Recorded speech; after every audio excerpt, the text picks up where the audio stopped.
Hi, thanks for visiting Youth Fantasy Football. Today I want to go over tier the tier system. The tier system is where you rank the players according to their values and also according to bunches of points. So, for example, say we have the quarterbacks Tom Brady, Peyton Manning, Tony Romo, and Drew Brees, and Derek Anderson. Okay, a lot of people have these guys as their top five quarterbacks in some order or another.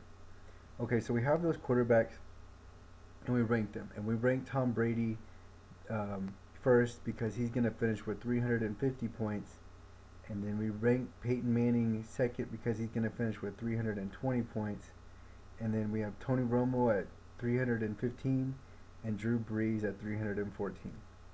And then Derek Anderson will be 295.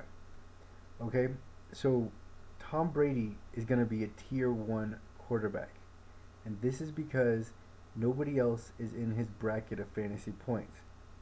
The next tier is going to be tier two. It's going to be Peyton Manning, Tony Romo, and Drew Brees because the only thing that separates them is 6 points. Tier three is going to be Derek Anderson because he's about 20 points down from the second tier's lowest. So you can see how this all works. Why this is important to you is because you need to know not only rankings but relevancy to the rankings. So during your draft, let's say Drew Brees gets drafted in your second round of the last pick, and you have the first pick of the third round. You don't want to draft Derek Anderson unless you just, really want him. But according to the tier system, you're not getting nearly the value that with your pick that the pick before you got in his pick.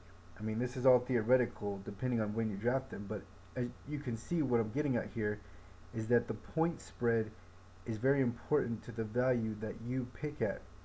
So Tom Brady, number one, obviously, whenever he gets picked, that kind of sets the stage for how the other players should be picked and when they should be picked. He's a tier one by far and away. So the next couple of picks after Tom Brady should not be a quarterback because they are, according to your rankings, 40 points below. Obviously, your rankings are very, very important, and implicating them into this tier system is no different. So we're going to have Tom Brady first, and then Peyton Manning, Tony Romo, and Drew Brees are basically, you can interchange one another depending on who your preferences are. And then a little bit further down, you have Derek Anderson. So there you can see how the tier system works.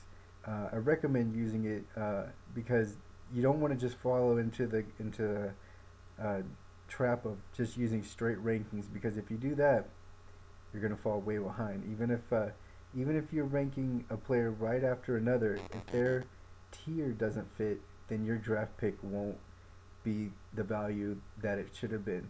Should have picked another player. Of course, there's all various factors in here on what positions you need, and bye weeks, and your personal preferences as to who you draft, etc. But the tier system has its place in fantasy football. It's definitely important, and you should take a look at it when you're making your rankings and you're getting ready to prepare for your draft.